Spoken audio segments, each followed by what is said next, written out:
as you can tell, it's definitely a very visual medium for us because you're making this. So that really, really helped us, was the fact that you could show off the making of this candle. You're not just lighting a candle and you're like, oh, great, now I have this candle. I bet you'd love to know how this smells. You can't smell it through the screen, but it smells really good.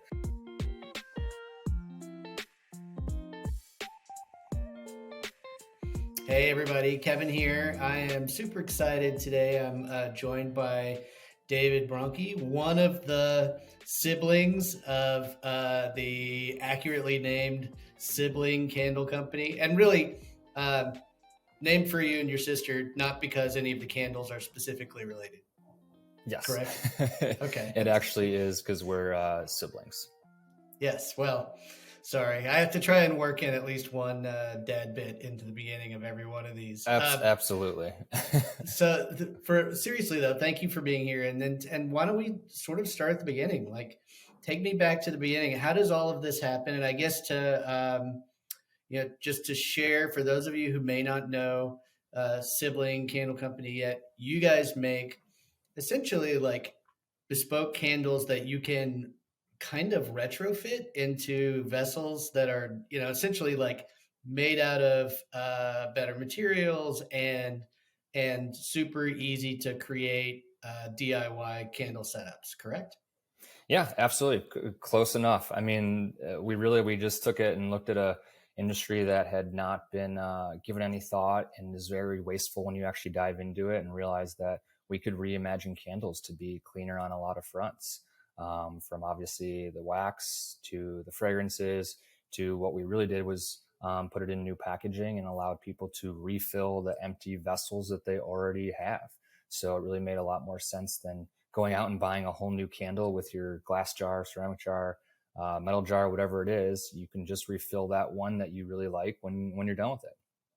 Amazing. Yeah, I was really struck by, so I was going to have you kind of go back to the beginning here. And one of the things that I was really struck by in reading up on you guys and understanding your story a little bit was that it sounds to me like your parents were pretty progressive in terms of like just taking like, whatever. I came from suburbia, and it's like when I was growing up, my parents, I don't think were particularly conscious of, you know, waste and sort of Yeah. what the implications of that are moving forward. So talk a little bit about what your situation was growing up and how that impacted you and your sister.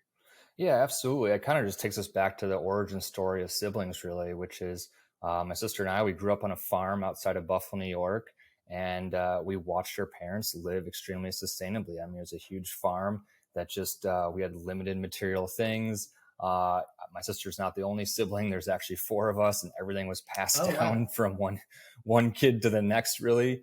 And one thing that really obviously stood out was that we had the biggest compost pile in our backyard, and it was obviously from food waste to other waste, and we had all sorts of farm animals. So it was just something that we really watched, being able to take this environment and realize that, hey, there's other uses for things. Things will kind of, don't have to always go in the trash. They can get reused. You can fix everything that you need. So yeah, our parents really just kind of put that sustainability mindset in all the kids. And fast forward, 20 years or so later, and my sister had actually returned from living abroad in Sweden. And not only did she fall in love and marry a Swede, but also their mindset that they have of just fewer, better things. So for her, it was something where, she really kind of latched onto that. It was something that, obviously us growing up on a farm and kind of having that sustainability mindset, it was something that was very familiar to her. And then when she moved back to the States and her and her husband were living in their tiny Brooklyn apartment, they just kind of realized there was too much stuff, and, everything was being thrown away, and it didn't make a lot of sense. So that's kind of her story of how she came to this idea. And then my side of it is my previous business. I was traveling to factories in Asia for that business quite frequently, every other month. And you just get the closest look at what our consumerism culture is doing. I mean, it was waste that covered entire city blocks, from the fast fashion to the tech industry. And my previous company was contributing to that problem. And it left a pit in my stomach every time I left. And I knew I wanted to do something about it. So my sister and I, we we came together and we talked about how we could tackle this throwaway culture we were seeing. And we really wanted to focus on the home space. It was something that, felt close to us, and we realized that we could make an impact. And to dive into it, we looked at candles as this area that is just, it's untouched, and you don't think about it as being wasteful. But when you dive into it, wow, it really is. From the glass jars that don't get reused or recycled, like we all think that they do, to a majority of candles are paraffin wax, and that's just a byproduct of the petroleum industry. And no one should be burning that toxic candle in their homes, but a majority of people are. So a lot of times the artificial scents that are infused in those candles, and they lead to headaches and migraines. So we just saw this huge opportunity to kind of create candles that were clean on multiple fronts. So like we had talked about a little bit earlier, we use a coconut blend wax. It's very eco-friendly. It throws the scent farther. It burns longer. All our fragrances are infused with essential oils and non-toxic fragrances. We work with this amazing French fragrance house that's on the same level that you'd find in luxury brands. And then the biggest thing is we really reimagined how the candles are packaged. So our bags are plant-based and 100% compostable. And inside that bag is everything you need to make a new candle, from the wick holder, to the wax. And it's a really simple process. You stick it in the microwave or on the stovetop for a couple minutes. You melt that wax, you pour it into the vessel you already have, and you let that set, and you've got yourself a new candle. It really could not be an easier process. What's But the that's what we've thing that been you guys doing. say? What is it that you guys, forgive me for stepping on you, like, what is Yeah. the thing that you guys say, like, as easy as a cup of coffee? If Like, you make a cup of coffee, you can make a siblings candle. And that's kind of when people are yeah. like, oh, is there a big process to it? We like to just say no. I mean, a lot of people make their own coffee in the morning, whether it's the AeroPress or a pour over or whatever. They take longer a lot of times than you can make a candle. So if you can make a cup of coffee, you can make a siblings candle. For whatever it's worth too, I feel like some things that involve just a tiny bit of process like that too. There's like it does, like, maybe it's a psychosomatic thing. I don't know. Like, it feels like you connect with the end result more because you have, even if it's a tiny bit of sweat equity, like, oh, I put this in my favorite mug, or I put this in this cool thing and set the wick, and then anyway, I feel like that little bit Absolutely. of process also is attractive to people. It really is. And that's the DIY in it. I mean, it's something where even though it is so simple and it takes no time, you get that sense of accomplishment. You get to, tell people that come over, like, I made this candle. And like, what do you mean you made this candle? And you can't screw it up. So just that feeling of, I made this, I did something. It really does. And it's helped a lot in terms of how people have kind of passed the word along to others, is just because it's a fun process. You feel good about it. And in the end, you get to reap the rewards, which is a great smelling candle that you made. So talk to me about the very beginning. So again, like, so you guys have, at this point, you put your heads together. You're like, I don't want to be a part of this garbage situation that is makes my head hurt, my heart hurt. And your sister is applying, some of these principles that she learned from being in Scandinavia, and there just happens to be this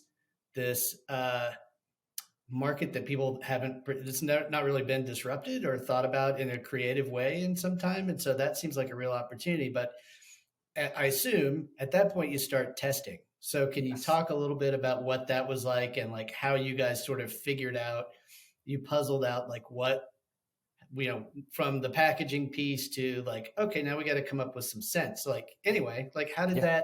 how was that process? Yeah, I'll start with the bags because that was probably number one and the most fun. We definitely had a few microwaves that sparked up, just trying different materials, because that was the biggest thing, is we really wanted to make sure that this was as eco-friendly as possible.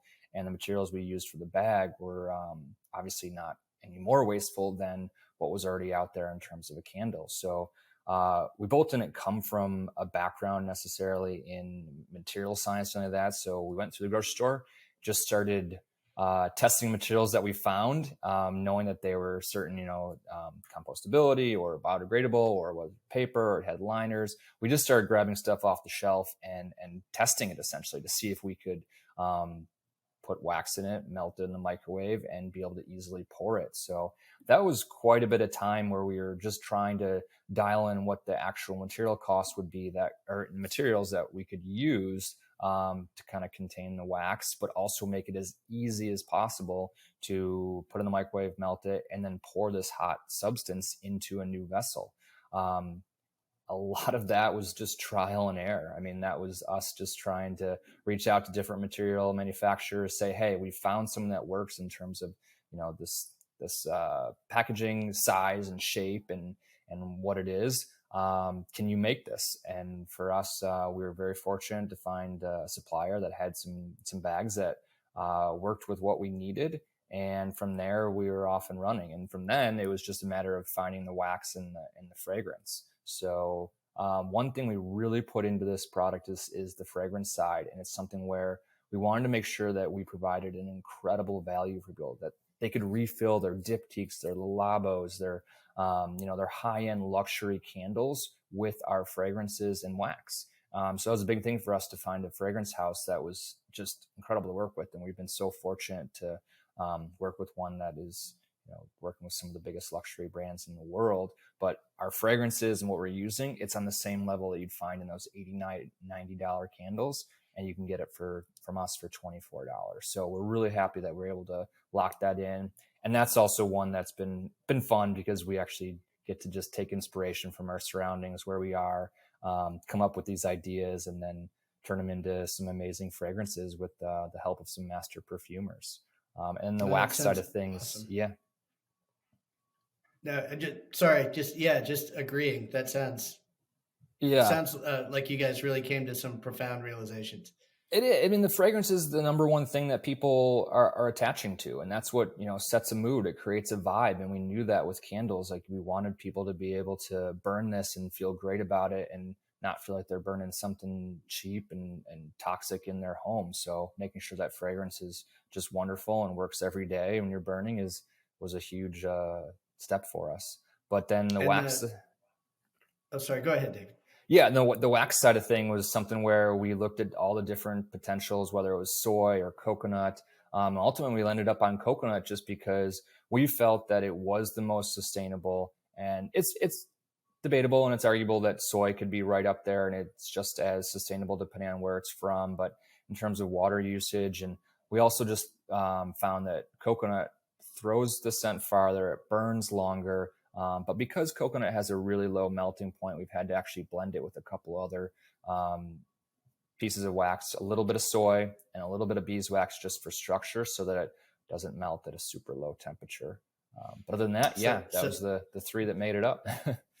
Yeah, the perfect thing was you actually answered the question I was going to ask, so that's ideal. But so when you talk about putting together this kind of combination of materials in order to make sure that it's that the burning experience is pretty similar to what people would expect who have never used any, like, non-petroleum candles, um, and that like you said, throwing the scent farther is something that I hadn't anticipated. That's really interesting too.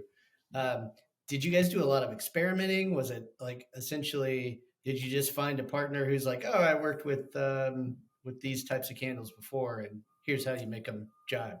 It was a bit of both. So it was a lot of research. Obviously, we're not coming from a candle background or a fragrance background, so we really knew we wanted to partner with some experts and know what we were doing, and make sure that what we were bringing out there was going to be the best possible product. So we were very fortunate, like I said, on the fragrance side, as well as on the wax side and the filling. So we have an amazing partner that is so knowledgeable, has been around for, I think, 35 or 40 years now on the wax side of the business. So they were able to help us a lot on what was going to burn the best, what was going to provide something that would hold up in the bags well, as easily melt when you're put in the microwave, so it doesn't get too hot. So they were huge help on that side of things.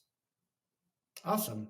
Was it always going to be candles? Like, did you guys, when you guys were throwing stuff up against the wall at the very beginning, were you ever like, maybe what should we make? Like, it actually was, and this is because of my sister. So there's a very long winter in Sweden, and it's cold and it's dark, and she was is she'd say candle addict. So it was the Yeah. original starting place, and it was mostly caused from cold, dark winters where she was just burning This, candles all the time. So she realized this is the area that we should start in. that's great. And you were just saving herself from seasonal affective disorder, which is Yeah. like, yeah, it's totally a thing. So, that's cool. And then you talked a little bit about like how you guys have managed to like the carbon neutrality piece of this. And can you unpack some of that in terms of like how you've set up your partnering structure in order to make sure that you guys are offsetting the ecological footprint that you're creating when these are put together? Yeah. So obviously, we're a young company. We're only in our third year right now. But one of the pillars in the beginning was this is going to not be a company that is, basically not carbon neutral. So, for our standpoint, we made sure that we offset all of our carbon emissions from day one, as well as just trying to make sure that everything along the production cycle, the supply chain, the shipping is something that we're reducing at first and foremost before actually offsetting. And it's really difficult. I mean, with any business, you're going to have those emissions. So we just knew that was the cost of doing business, and we wanted to make sure that we're offsetting that. In actual, the first year we were negative, so we actually were able to buy more credits than we needed. And the second year, we were able to stay just carbon neutral. But it's something that is built into the brand. And each year, we're going to make sure that we offset our carbon. We do it through a company called Pachama, which works with some of the biggest companies in the world, the Microsofts, some of the bigger tech companies. And they're able to help us buy those credits that offset the carbon that we're producing. But at the same time, we're always trying to minimize those emissions as well, whether it's through our shipping, whether it's through just general materials that we're using and producing. It's always looked at as what can we do to reduce first and then offset, which is just Yeah, not totally makes easy this sense. day and age. Well, and the other thing that I kind of find myself predominantly drifting toward is the idea that there is this lifestyle element to what you guys are doing, and not just your sister not wanting to be bummed out when it's dark for 9 months Yeah. or whatever, um, but the notion that there is this sort of um, lifestyle expectation among certain folks that are probably in your demo. Like I read a really great article on you guys in the New Yorker, and this gal was talking very specifically about how that one, now this is a probably not a problem that everybody has, but she's like, I'm a candle addict, I love candles, and she's like, well, I go through them and I keep the vessels, and I've never known what to do with them. And so it ended up becoming this story, and anybody can go out, it's on the web, you can go out there and find it, but like uh, about how she was approaching, it's kind of like like finding use for this experience again. Here's my question: are there adjacent products or companies that you guys have partnered with, or that you guys just keep tabs on, just to make sure that you're serving the people who really love what your products are about first and foremost? Yeah, I mean, you touched on something that we really do take to heart is letting people go out and use their creativity to find vessels or use the ones that they already have and love. I mean, we had so many people that had drawers filled with empty vessels, and like you said, they didn't know what to do with them. They keep them, they love them, there's sentimental value to them, or they just look great on the mantle, on the coffee table, and we've had so many people write in and be like, thank you, this is amazing. I now can refill my mug that I've had forever, or I've had this mantelpiece kind of vessel that I just never burn because I'm too afraid that once it's gone, I'm not sure what to do with it. So now they're able to refill that easily, and they can kind of keep that thing going. We like to call them forever vessels. So it's those types of vessels that really are what give people that experience of, hey, I feel a little bit better about what I'm doing. I'm burning a great candle, and I get to reuse the piece that I've wanted to. So many people have written us on that side of things, but as well, just a creative outlet of going and looking for vessels. That's been so fun to hear. People that find just unique pieces, whether it's in antique stores or thrift stores or whatever it is, something fun that they've found, and they turn into a candle, and then they share those photos with us and like, look what I made into a candle. And we only kind of have a few rules there of just, hey, we recommend not putting it in something that's going to start on fire or it's going to leak. Right. So, but other than that, yeah, people have a ton of fun just finding new vessels and creating candles out of them, which is a lot of, it's cool. Yeah, well, let me ask you this too. Like, I mean, obviously, I tend to focus on, or I tend to be really interested in things that where finding opportunities to connect people in a communal community sense. Like, are you guys, I would think that there would be legions of people who are buying your stuff who are really interested in sharing those stories about, oh, I went thrifting and I found this wacky mug and now I've got this cool candle in this wacky mug, or like whatever their story is. Are you finding that there are opportunities for people who are, who are siblings fans to sort of help each other along? It's a great question, and it's something that we have not probably taken advantage of enough, is building out some of that community of people that are doing this. So it's usually just us kind of sharing it through social and showing others that look what you can do, look what you can find. But I think there is a lot of opportunity there in trying to connect those people together. And it's something that we hopefully in the horizon are able to do, because you're right. There is a lot of people out there that just love sharing what they're finding, telling other people how they did it.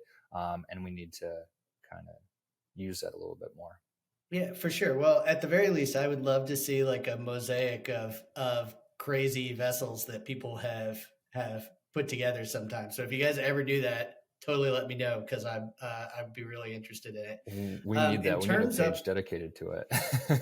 Oh, yeah, for sure. In terms of let's talk just a little bit about the marketing stuff. Like, so on social, how are you guys putting yourself out there? You mentioned that you guys are sharing your story, or you're sharing some of the things that you hear back from people occasionally.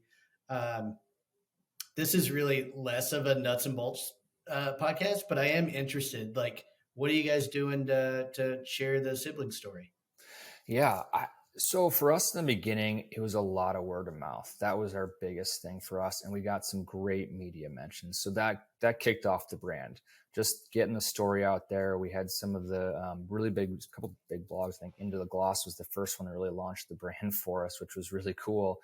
Just because the story's new, it's unique, and no one is doing this in the candle space. So for us, it was something where I think the story resonated and people latched onto it. So that was for at least the first year and a half. And then we started to slowly kind of dabble a little bit more in the social and putting stuff out there. And as you can tell, it's definitely a very visual medium for us because you're making this. So that really, really helped us, was the fact that you could show off the making of this candle. You're not just lighting a candle and you're like, oh, great, now I have this candle.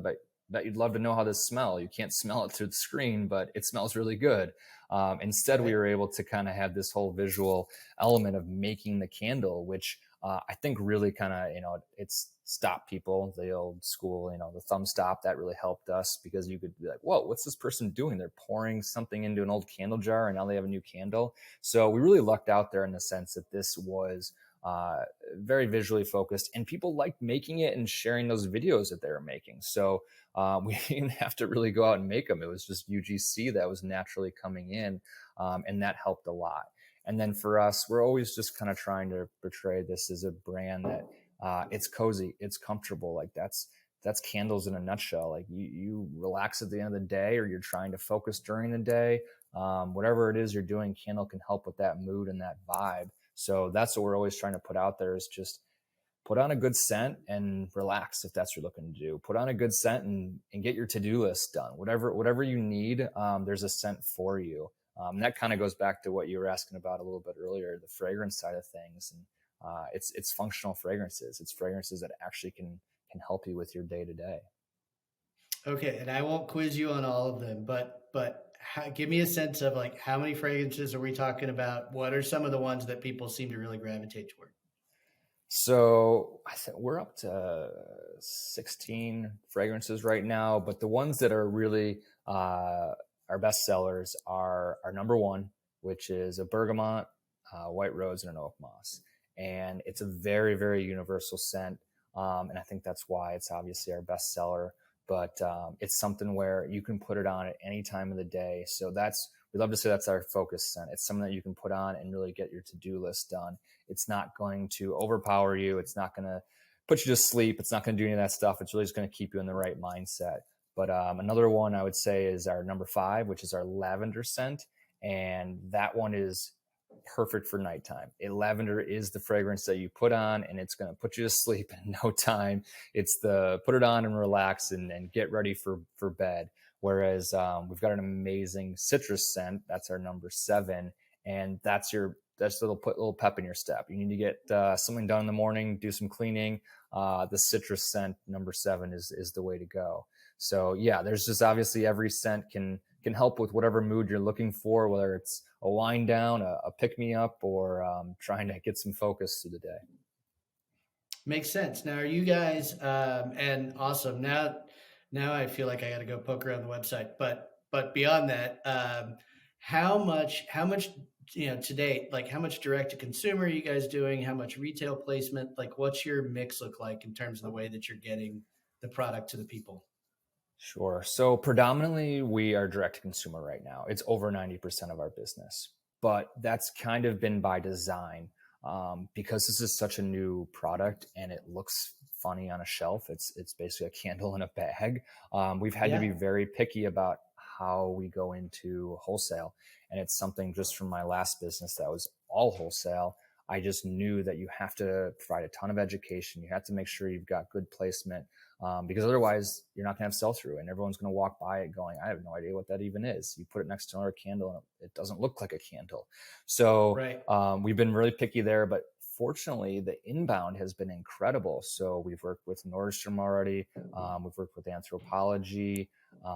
We're actually just launching in Grove Glever. That's online. It's not actually in a retail environment.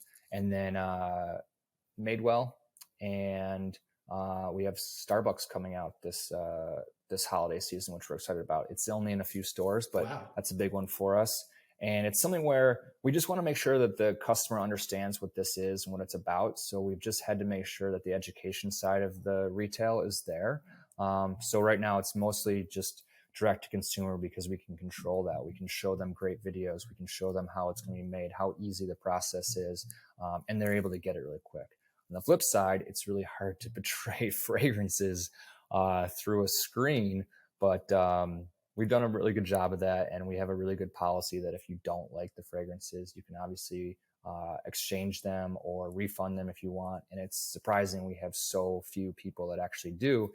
And I think that's just a testament to our fragrance partner and the fragrances that we're bringing out to make sure that, like I said, they're on the same level you'd find in candles 3 times the price. Yeah. No, it's really fascinating story, and it sounds like you guys are setting up for some.